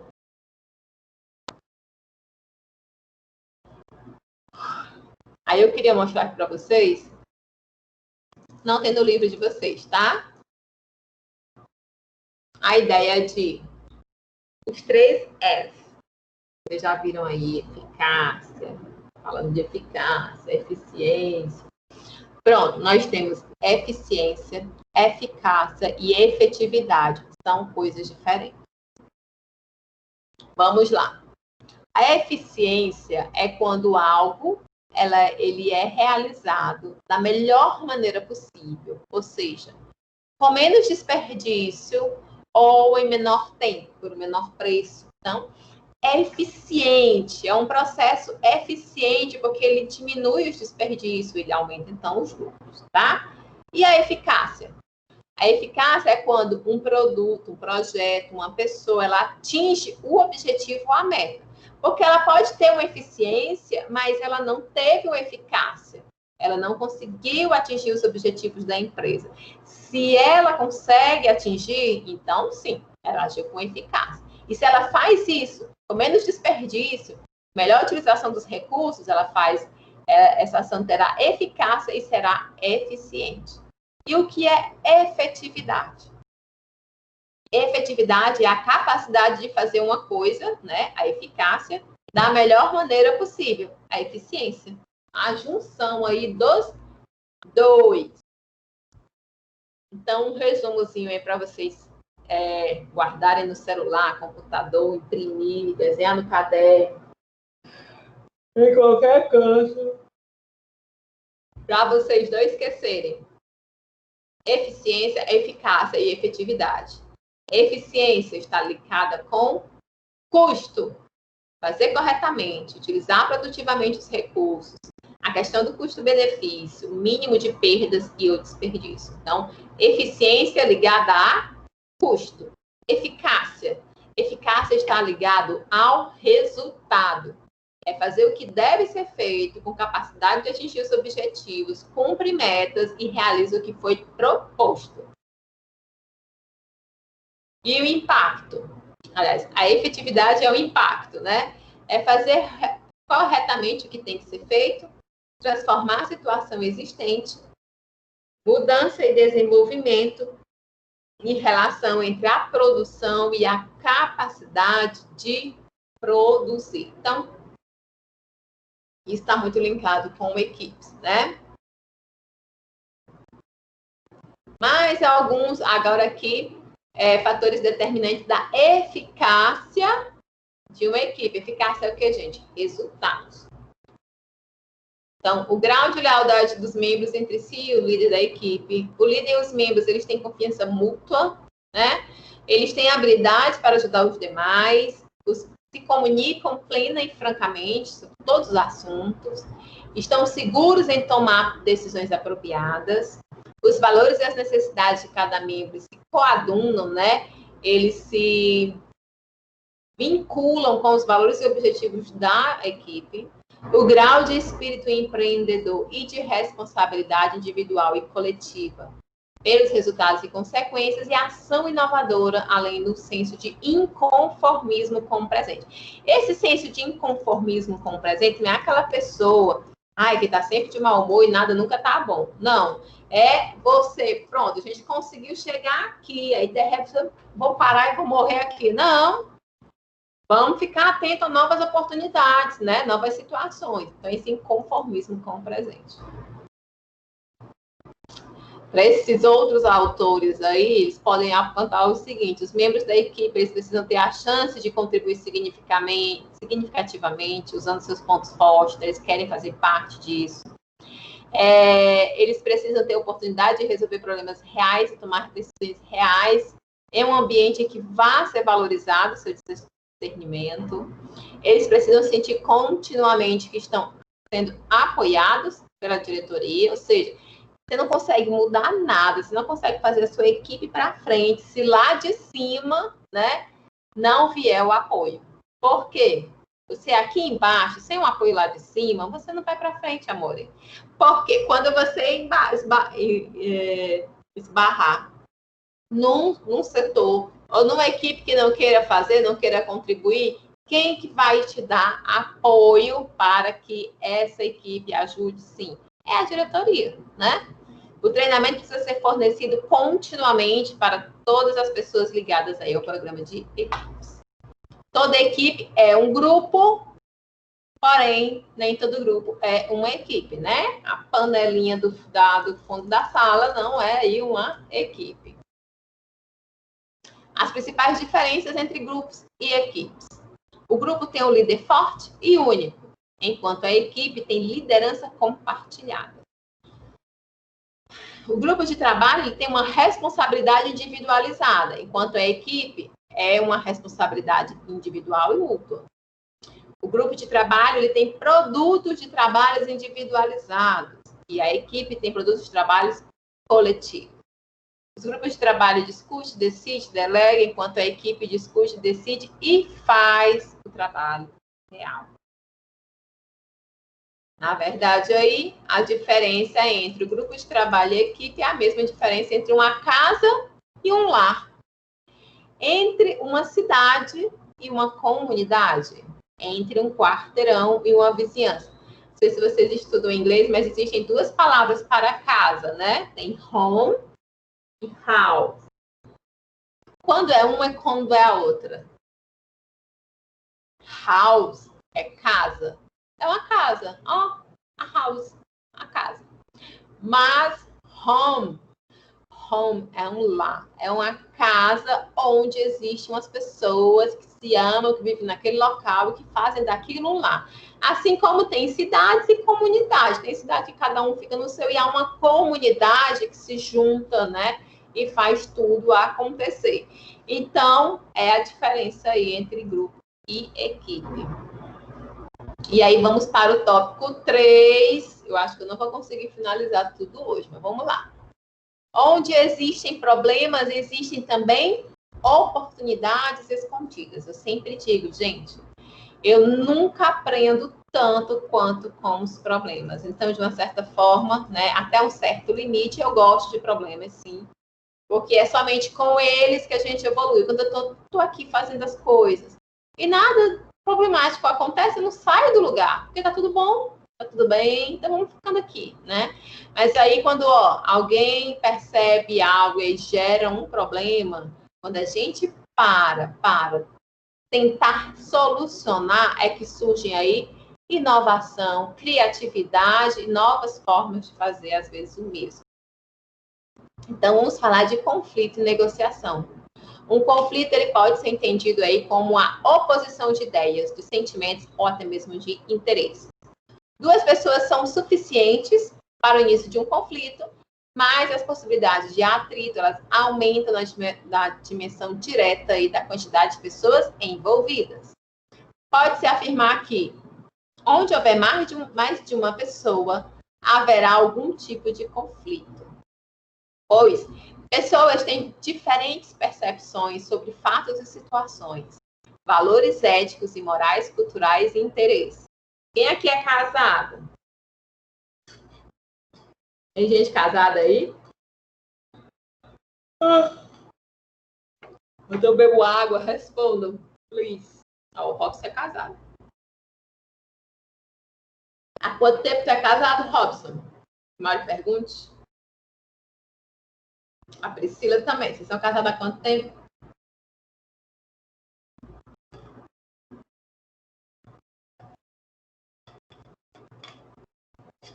Não querem falar? Gente, vocês já perceberam? Já há quanto tempo vocês são casados? A Priscila, 3 anos. Priscila, você achou que até agora o seu primeiro ano de casamento foi o mais difícil? Mais difícil na questão de que tem mais conflitos? Por quê, gente? Pegaram duas pessoas que namoravam. O namoro era muito bom, a gente se encontrava ali no final de semana, à noite, depois que eu deixava todo o estresse de lado, eu toda bonitinha, cheirosa, o noivo todo bonitinho, cheiroso, todo mundo, pronto, deixou tudo de lado, vamos namorar. É tudo muito maravilhoso. Aí você casa, amigo. Você casa e são duas pessoas com diferentes percepções, valores éticos, morais, culturais e interesses. Tá? Agora, no meio disso tudo, você coloca um filho. Marcela, tu tá dizendo que casar é ruim? De jeito nenhum. Eu só estou dizendo que gera conflito. Gera conflito e necessidade de negociação. Por quê? São duas pessoas que foram criadas em realidades diferentes, famílias diferentes, culturas, valores, né? Eu vejo aqui em casa, o meu marido tem valores na questão de, não digo valor, cultura familiar muito diferente da minha. Eu fico, nossa, como é que vocês conseguem? E ele já acha o meu jeito muito estranho. Então, são pessoas diferentes. Então, sempre vai haver a questão do conflito em algum momento, tá? Então, não é porque existem os conflitos que, ai meu Deus, isso é uma coisa ruim. Não, faz parte da convivência, tá? Sempre vai existir. A internet caiu. Foi, Robson? Eu estava perguntando quanto tempo você era casado. Em um ambiente de trabalho, as chances de surgir um conflito, elas aumentam devido aos fatores acima citados, né?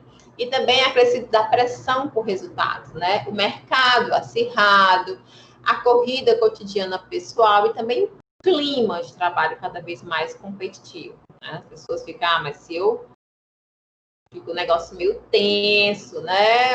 Ele tá de olho no meu trabalho, quer roubar o meu lugar. Oh, meu Deus, vai fazer 10 meses. Como é que está, senhor Robson? Eles estão vivendo conflitos. Eu estava falando aqui para a Priscila, que o primeiro ano eu sempre considero mais difícil, porque é um momento de adaptação. Está indo bem. Por essas razões, gente, o ambiente de trabalho, muitas vezes, ele acaba se tornando uma arena de conflitos. E existem aqueles gerados pela própria tensão do trabalho e também aqueles que são gerados por problemas de relacionamento e convivência. Então, conflitos, eles são saudáveis e eles devem existir em um nível saudável para que haja o surgimento de quê? Como eu falei lá, de novas ideias, né? Entretanto, para que isso aconteça, é essencial desenvolver uma boa habilidade de negociação. E digo mais, tem momentos, há pessoas que nem o melhor nego, nem oferecendo dinheiro. Não tem jeito para dar jeito no conflito, porque a pessoa não escuta. É tudo relacionado ao que nós estamos falando hoje, né? Então, vamos lá. Conceitos de conflito. A gente pode dizer que é o processo em que uma das partes envolvidas percebe que a outra frustrou ou irá frustrar os seus interesses.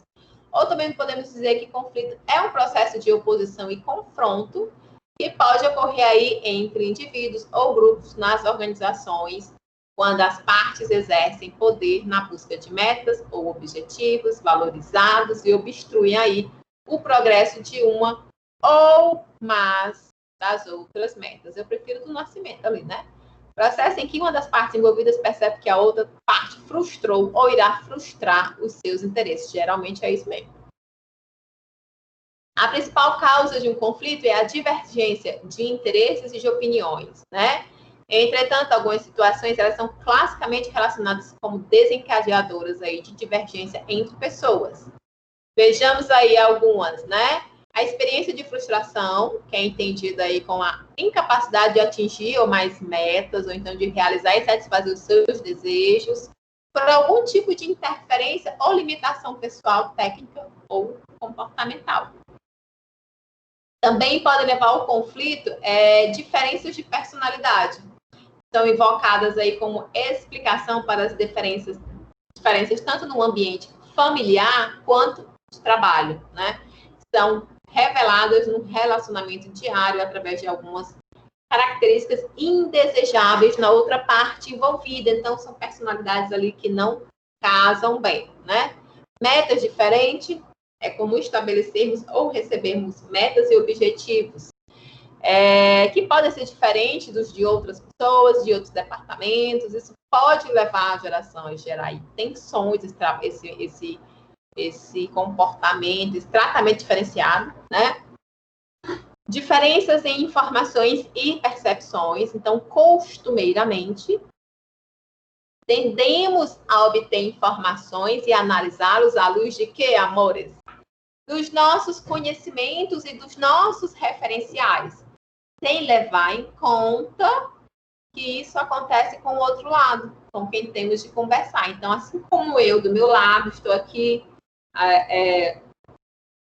digerindo toda essa situação a partir dos meus conhecimentos e referenciais, o outro também, né? Então, o conflito é muito mais que um simples desacordo, desavença, tá? Não é só assim, hoje a Priscila chegou e nem me deu bom dia, não sei o quê. Pronto, isso aqui é um conflito. Não é, tá? O conflito é muito mais do que um simples desacordo, uma desavença. Então, em determinado projeto aí, Priscila e Robson brigam, não concordam com a ação, o Robson quer uma coisa, a Priscila quer outra, eles se exaltam. Depois eles sentam, conversam, todo mundo se entende, voltam a trabalhar de boa, né? Isso é uma desavença, tá?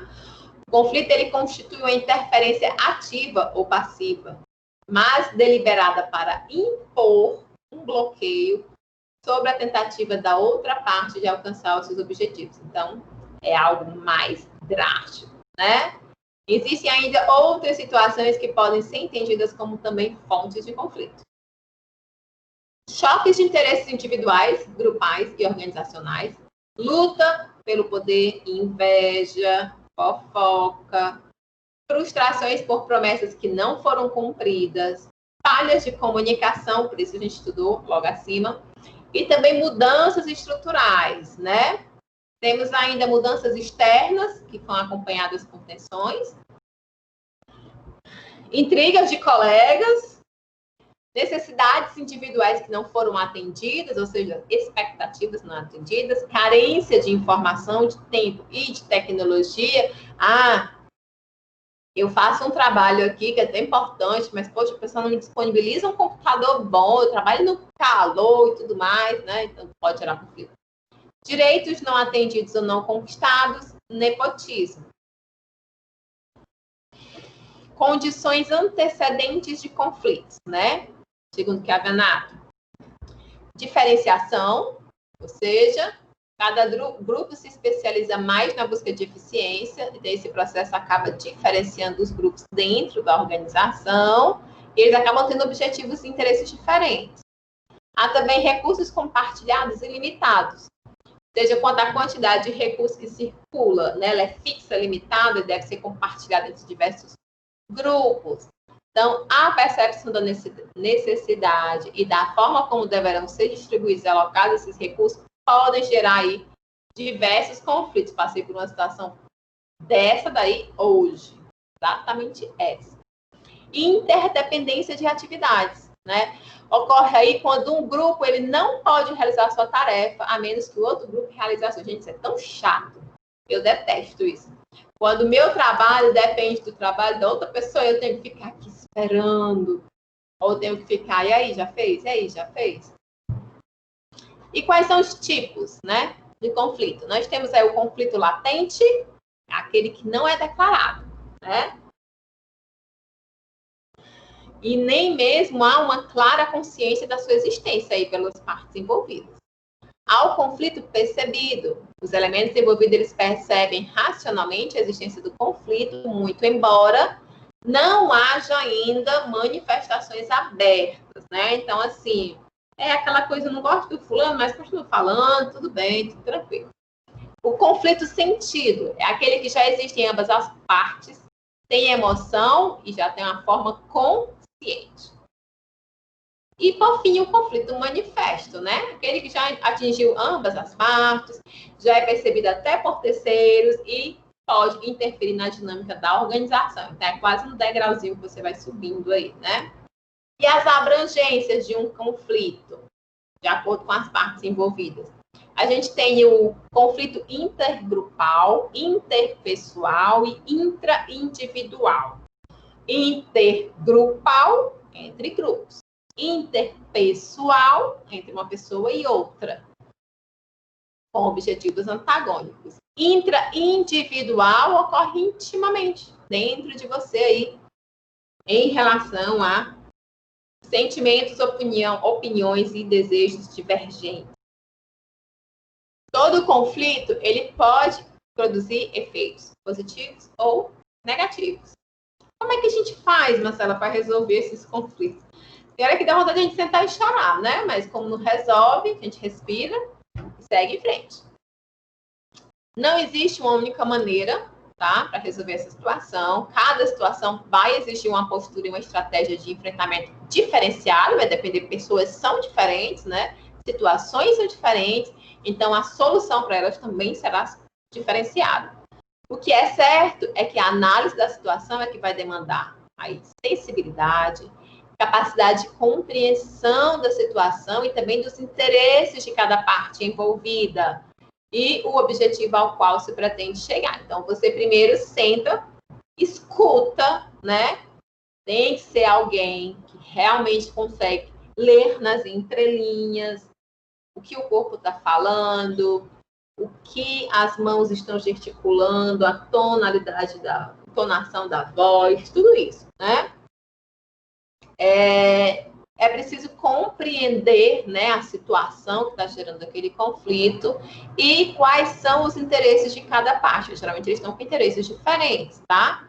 E já ter aí, buscar o objetivo ao qual se pretende chegar com aquela situação de resolução de conflito. E ela pode ocorrer por meio de processos tais como fuga ou evitação, impasse e ganhar-perder. Fuga ou evitação. Com essa estratégia, né, ou vamos dizer, uma forma de enfrentamento, o indivíduo ele tenta evitar a todo custo qualquer tipo de conflito. Então, vou ficar aqui na minha, respirar fundo e seguir em frente. O impasse. Nessa situação, existe uma paralisia ou um bloqueio, né? Nenhuma parte das partes envolvidas, ela consegue resultado algum. o que pode ser aí considerado um estado negativo, né? E o ganhar-perder. Nessa situação, uma parte ganha e a outra, consequentemente, perde. É considerada uma forma de resolução um tanto radical, né? Típica aí da colisão frontal de interesse. Temos ainda a conciliação e a integração. A conciliação é o resultado mais comum na resolução de um conflito e ocorre quando as partes negociam entre si, né? Visando aí um acordo ou um compromisso. Nele, gente, não vai existir nem vencedores, nem perdedores, visto que os envolvidos têm ganhos e perdas e eles tentam chegar a uma melhor solução para ambos. Num relacionamento, num casamento, por exemplo, a conciliação é o mais importante. Não tem negócio que eu estou certo, tu está errado. Os dois estão errados, vamos chegar a uma solução e pronto. E foi, Priscila. Acontece. Eu não vou dizer aqui para vocês quantos conflitos eu já me meti, já me meteram, eu já tive que apaziguar. Mas vamos dizer que 70% desses cabelos brancos que vocês daí vêm daí. Seja ponderado na escolha dos conflitos que você deseja controlar. Nem todo conflito merece a sua atenção, o seu tempo e reforço para solucionar. Esforço para solucionar. Escolha, então, aí, ponderadamente as suas batalhas. Gente, tem gente que, olha, não adianta. Sabe aquele pessoal assim que você tá gerando conflito? Aí você vai conversar. Não, mas vamos se acertar. Tá. Veja o meu lado. Tá. Mas a pessoa não escuta. Ou então a pessoa está falando besteira e você quer explicar e tá vendo que está gerando conflito, mas não adianta porque ela não vai ouvir. Então, escolha as suas batalhas, né? Escolham, porque aí, senão vocês ficam doidos, a pessoa não entende, o conflito não se acaba e quem sai doido é vocês. Embora fugir dele parece ser uma desculpa, às vezes pode ser a resposta mais adequada, né? Tradicionalmente, os conflitos eram vistos apenas como negativos e prejudiciais, né? Ao andamento de qualquer tipo de trabalho numa organização. Entretanto, essa forma de encarar, ela vem sendo modificada, diversos autores já vêm apontando os conflitos, né, que os conflitos podem gerar desenvolvimento e amadurecimento, desde que bem conduzidos. Então, é algo que pode sim contribuir para a evolução e desenvolvimento de uma organização e dos seus colaboradores. Desculpa. Segundo Nascimento, os conflitos, eles podem ter alguns efeitos aí benéficos, ainda, né, assim também como efeitos negativos. Vamos aí aos efeitos benéficos. Aumento da coesão grupal, né? Então, ele pode estimular o sentimento de identidade dentro do grupo, aumentando essa coesão. Inovação, né? Como eu tinha falado, ele desperta sentimentos e energia nos membros que acabam se mobilizando em busca de novas ideias ou de uma solução para aquele problema.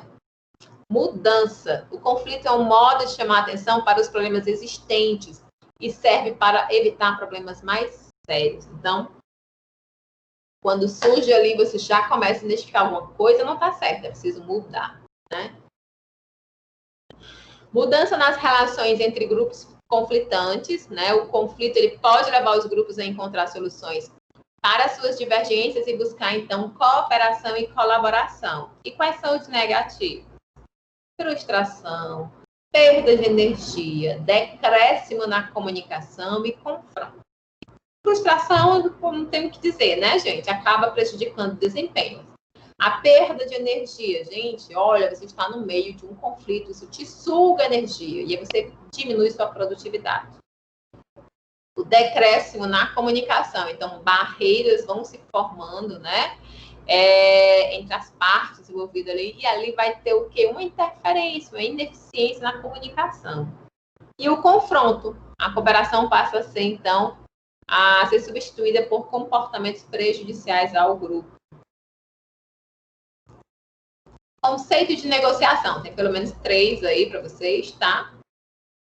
Negociação é o uso de informação e do poder com o fim de influenciar o comportamento dentro de uma rede de tensão. Negociação também implica caracteristicamente uma troca de dar e receber entre negociador e oponente, a fim de chegar a uma conclusão agradável ou então aceitável no ajuste aí de um problema ou de uma disputa. Ou negociação é um processo no qual as partes elas se direcionam de suas situações de posições divergentes para um ponto em que se possa alcançar um acordo. Negociar bem, gente, é uma arte, viu? Tinha que ter sensibilidade, prestar atenção na comunicação, compreender o que cada um quer, qual é o objetivo final daquela negociação, né? Então, ela é uma capacidade cada vez mais valorizada, dada aí a importância do tema e sua valorização enquanto competência profissional. Tem muito a ver aí, gente, com inteligência emocional, tomada de decisão, visão sistêmica, tá? Neali, em 2006, ao abordar o tema negociação, ele diz que existem aí linhas mestras que influem na capacidade de negociar de forma aí eficaz, ou seja, com resultado. Então, é o seguinte, buscar soluções integrais, né? Ao adotar essa postura, tenta-se realizar uma negociação distributiva, né, em que ambas as partes se beneficiam. Outra, preparar-se para o melhor acordo possível. Significa reconhecer as condições possíveis para aquele acordo. Ganhar por ganhar não traz necessariamente os resultados que deveriam ser alcançados. Saber ouvir e aprender, consegue-se mais informações ouvindo do que falando. E além do impasse, quando se chega ao impasse, existe um congelamento da negociação, né? Nesse momento, a gente pode utilizar aí algumas estratégias, como concentrar-se nos interesses de ambas as partes, né? Divida aí o assunto em partes menores, ou ainda traga mais uma pessoa para a mesa de negociação. E 5, evitar armadilhas. Eventualmente, negociadores eles tendem a utilizar ultimatos. Um ultimato, gente, ele pode ser considerado uma faca de dois gumes. Pode ser que o outro lado aceite, ou pode ser que não, e piore as coisas, né? Então, evite ultimatos, a menos que esteja disposto a levar as últimas consequências. É igual quando a gente é pai, né? Pai e mãe. Aí diz assim. Aí o diz assim, olha, menino, não faz isso, senão você vai ficar sem o celular. Hoje em dia é o celular, né? Você vai ficar sem o celular uma semana. Aí o menino faz. E aí, o pai ou a mãe não tira o celular. Então, tenha cuidado com os ultimatos. Só dê quando realmente estiver disposto a cumprir. Então, em um processo de negociação, é importante que se esteja atento aí ao foco ou ao objetivo que se quer chegar.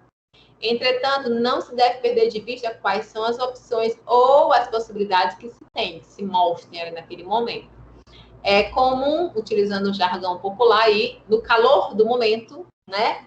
Que as pessoas esqueçam o foco de sua negociação ou até façam acordos que não tragam benefícios ou que não possam ser cumpridos. Então, foco aí no objetivo. Para evitar cair nessa armadilha, é necessário se preparar antecipadamente para uma negociação no ambiente de trabalho. Então, a negociação começa com a comunicação e você vai precisar eliminar as barreiras que a gente viu lá, né, para iniciar a negociação. Segundo William Ury, 80% da habilidade de negociação é aprendizado. O resto é intuição. Você conseguir sentir as pessoas. E é isso, meu 9 e 10. Terminamos aí a unidade 2, restando apenas a unidade 3 para a próxima semana. A gente vai falar aí de depressão, ansiedade. Geralmente o povo se empolga. Se empolga porque hoje todo mundo sofre com ansiedade, todo mundo sofre com um pouquinho aí, ó, principalmente nessa situação aí de pandemia, né?